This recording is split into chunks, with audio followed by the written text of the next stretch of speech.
Hello NEET aspirants, आप सभी के लिए गुड न्यूज है। 11 मई को करेके कर रहा है शिक्षा समागम। तो भैया एक सेमिनार है जो कि जीएसवीएम ऑडिटोरियम कानपुर में है। इसको बिल्कुल भी मिस मत करिएगा। बहुत सारे क्रिएटर्स और भी आ रहे हैं। ओम एडुकेयर हैं, मेडिका विंग है और मैं भी रहूंगा और डॉक्टर एसपी सिंह सर भी रहेंगे। बहुत सारे और हिडन स्पीकर्स भी आपको मिल रहे होंगे जो आपके सीनियर हैं। हेलो नीट एस्पिरेंट्स, आप सभी कैसे हैं? उम्मीद करता हूँ सारे बढ़िया होंगे और मस्त होंगे, जबरदस्त होंगे। नीट का एग्जाम अभी ओवर हुआ है। कुछ परेशान भी होंगे, कुछ का एग्जाम बहुत अच्छा नहीं गया होगा, कुछ का अच्छा गया होगा।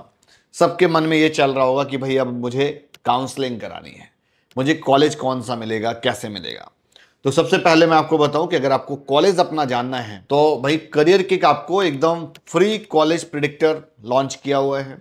तो उस पर जाकर आप अपना कॉलेज को प्रिडिक्ट कर सकते हैं, टीम से बात भी कर सकते हैं। तो अगर आप मार्क्स बताएंगे उसके बेसिस पे आपको रैंक और कॉलेज आपको बता दिया जाएगा।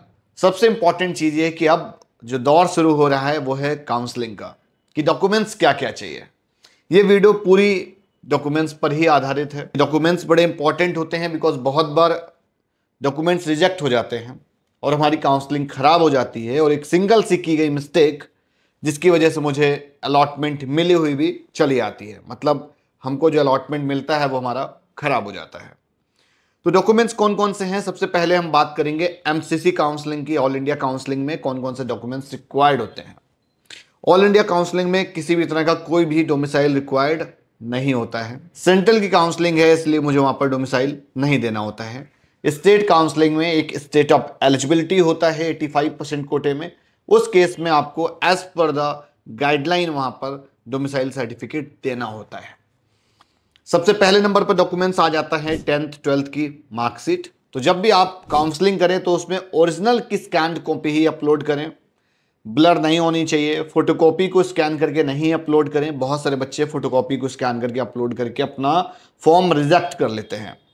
जैसे बाय डिफॉल्ट अगर कहीं रिजेक्शन हो गया और आपने ध्यान नहीं दिया तो फिर आपकी सीट स्किप हो जाती है, वो सीट आपके हाथ से चली जाएगी।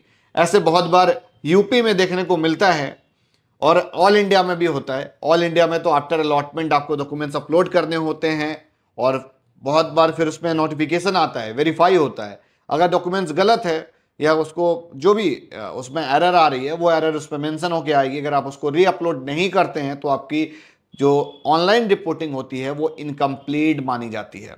जो डॉक्यूमेंट्स होंगे, जो ऑनलाइन वेरिफिकेशन होगा वो रिजेक्ट हो जाता है। ये तो ऑल इंडिया कोटे की प्रक्रिया मैंने बताई।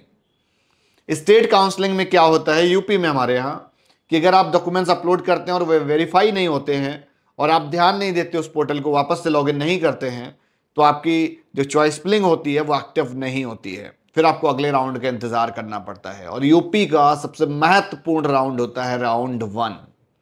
तो पैरेलली मैं दोनों चीजें बता रहा हूं, ऑल इंडिया कोटा भी और स्टेट कोटा भी। 10th 12th और मेडिकल सर्टिफिकेट एक बहुत इंपॉर्टेंट डॉक्यूमेंट होता है। इसको जल्दी से बनवाना होता है on the duration of counselling, because जब काउंसलिंग चल रही होगी उसी के बीच में ही बुलेटिन पे, इंफॉर्मेशन बुलेटिन में ब्रोशर दिया होगा, उस ब्रोशर में आपको एकदम रिसेंट का ही अपलोड करना रहता है। उसके बाद एक और इंपॉर्टेंट डॉक्यूमेंट्स है category certificate. It is very very important, highly important यार। इस कैटेगरी, भैया हिंदुस्तान में रहते हो तो रिजर्वेशन सिस्टम लगता है। जनरल ईडब्ल्यूएस हो तो ईडब्ल्यूएस का रिजर्वेशन चाहिए होगा तो आपको सर्टिफिकेट देना पड़ेगा। ओबीसी हो, ओबीसी का सीट अलॉट हुआ है ओबीसी एनसीएल का, तो ओबीसी का सर्टिफिकेट देना पड़ेगा। एससी और एसटी का, अगर एससी के बच्चे हो तो एससी का देना पड़ेगा, एसटी हो तो एसटी के बेसिस पर आपको सीट अलॉट अगर होती है तो आपको वो डॉक्यूमेंट्स देना पड़ेगा। वो इसलिए कह रहा हूं क्योंकि अगर आप नहीं डॉक्यूमेंट्स देते हैं या पुराना देते हैं या आपके पास उस समय डॉक्यूमेंट्स नहीं होता है तो आपका वो अलॉटमेंट कैंसिल हो जाता है। साथ ही साथ जो लेटर डाउनलोड होता है वो प्रोविजनल होता है। इसके बाद एक फिजिकल रिपोर्टिंग होती है, बिकॉज राउंड 1 करोगे फिर राउंड 2 में जाओगे, तो ये एक अपग्रेडेशन होने की वजह से आपको एक प्रोविजनल डॉक्यूमेंट्स मिलता है। और ओरिजिनल वाला तब मिलता है जब आपकी फिजिकल रिपोर्टिंग कंप्लीट हो जाती है या आपका document verification process activity finish हो जाती है। ये जब आप फिजिकल एक्टिविटी का मतलब जब आप कैंपस में रिपोर्ट करते हो तभी आपका अलॉटमेंट कंप्लीट माना जाता है। कैंपस रिपोर्टिंग करते समय भी अगर कोई भी डॉक्यूमेंट्स आधा अधूरा पाया जाता है तो वो आपका अलॉटमेंट निरस्त कर दिया जाएगा। तो आपको यहाँ पर बहुत इंपॉर्टेंट चीज है, जब आप फिजिकल रिपोर्टिंग में जाएं तो आपको ओरिजिनल डॉक्यूमेंट सारे के ले जाने होते हैं, प्लस आपको फोटोस्टेट भी करके ले जानी होती है। तो अभी के लिए on the duration of counselling या बिफोर अलॉटमेंट और आफ्टर अलॉटमेंट 2-3 डॉक्यूमेंट्स बढ़ जाते हैं और आपकी जिम्मेदारी और बढ़ जाती है। जितना आप काउंसलिंग के डेप्थ में जाएंगे उतना ही डॉक्यूमेंट्स बहुत इंपॉर्टेंट अहम रोल अपना अदा करता है। मेडिकल सर्टिफिकेट मैंने आपको बताया, करेक्टर सर्टिफिकेट ये भी बहुत इंपॉर्टेंट है। ये करेक्टर सर्टिफिकेट आपको स्कूल का देना होता है, ना कि करेक्टर सर्टिफिकेट किसी आप चौकी से या थाने से अप्रूव करा के लगाओगे। ये आपको स्कूल आपका सर्टिफिकेट देता है जिसमें लिखा होता है कि स्टूडेंट का करेक्टर क्या है। ये स्कूल के द्वारा बनाया जाता है। एडमिट कार्ड का फर्स्ट पेज बहुत अहम होता है, बड़ा इंपॉर्टेंट होता है। और वो एडमिट कार्ड, ये जितने भी डॉक्यूमेंट्स आपके पास में आते जाएं, तो मैं बोलूँगा आप अपना एक ईमेल आईडी क्रिएट करिए अगर आपने अभी तक नहीं क्रिएट की है।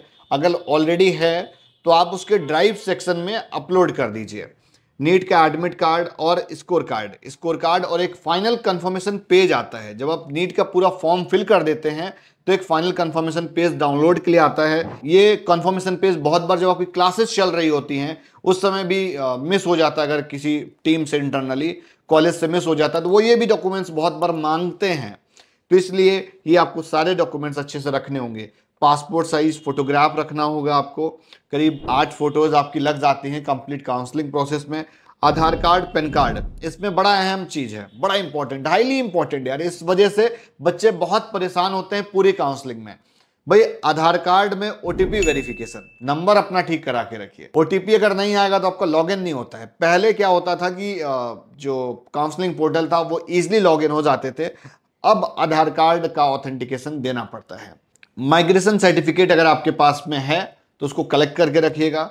और इस तरीके से जितने भी डॉक्यूमेंट्स मैंने बताए, 10-12 की marksheet, medical certificate, character certificate, NEET admit card, NEET score card, confirmation page NEET का, पासपोर्ट है ना, पासपोर्ट अगर है, आधार कार्ड है, पैन कार्ड, कोई भी एक आइडेंटिटी होनी चाहिए। और कैटेगरी सर्टिफिकेट, अगर स्टेट काउंसलिंग है तो डोमिसाइल सर्टिफिकेट। यहाँ पर साइड में आपको सारे डॉक्यूमेंट्स दिख रहे होंगे। तो hopefully documents required, before counselling क्या चाहिए, आफ्टर काउंसलिंग क्या चाहिए, मैंने दोनों बताए हैं। बिफोर काउंसलिंग यहाँ आ रहा होगा, आफ्टर काउंसलिंग यहाँ दिख रहा होगा, तो इसलिए बिल्कुल भी कंफ्यूज मत होना। आफ्टर काउंसलिंग में 2-3 डॉक्यूमेंट्स और बढ़ जाते हैं, जो कि अलॉटमेंट लेटर होता है और जो भी काउंसलिंग फॉर्म होता है जिसमें आप सिक्योरिटी पे करते हो, वो सारे डॉक्यूमेंट्स आपके एडिशनल हो जाते हैं। और जब आप कैंपस में फिजिकल रिपोर्टिंग करते हो तो उस समय आपको एक डॉक्यूमेंट्स और देना होता है, वो है गैप ईयर का। अगर आपने गैप कर रखा है तो एफिडेविट बनेगा, और ये एफिडेविट तभी बनता है जब आपका सीट अलॉटमेंट हो चुका होगा किसी कॉलेज में और आप उस कॉलेज में रिपोर्टिंग कर रहे होंगे, तब बनेगा। पहले से बनवा के नहीं रखना है। वीडियो आज के यहीं तक। इसी तरीके से वीडियोज पाने के लिए चैनल को सब्सक्राइब करिए। और ये डॉक्यूमेंट रिक्वायर्ड की लिस्ट होपफुली आप सभी के लिए काफ़ी हेल्पफुल रहेगी, जिसके थ्रू आप अपनी काउंसलिंग को बहुत स्मूथ कर सकते हैं। कॉलेज प्रिडिक्ट करना चाहते हैं तो आप हमारी वेबसाइट careerkickpredictor.in को विजिट करें। और एक इंपॉर्टेंट चीज, करियर किक ऑर्गेनाइज कर रहा है शिक्षा समागम 3.0। तो भाई साहब, अगर आप नीट काउंसलिंग के रिगार्डिंग अवेयरनेस चाहते हो, बहुत सारे क्रिएटर्स आ रहे हैं, तो वहां पर आप अगर एक बार सेमिनार अटेंड कर लेंगे तो आपको कोई भी प्रीमियम सब्सक्रिप्शन, कोई भी डेटा परचेज नहीं करना पड़ेगा। वहां पर आपको सारे क्रिएटर्स आके गाइड कर रहे होंगे कि भाई कंप्लीट काउंसलिंग को कैसे करना है, अपनी नीट स्कोर को कैसे यूटिलाइज करना है। तो वीडियो को लाइक करें, चैनल को सब्सक्राइब करें। मिलते हैं नेक्स्ट वीडियो में, तब तक के लिए बाय बाय।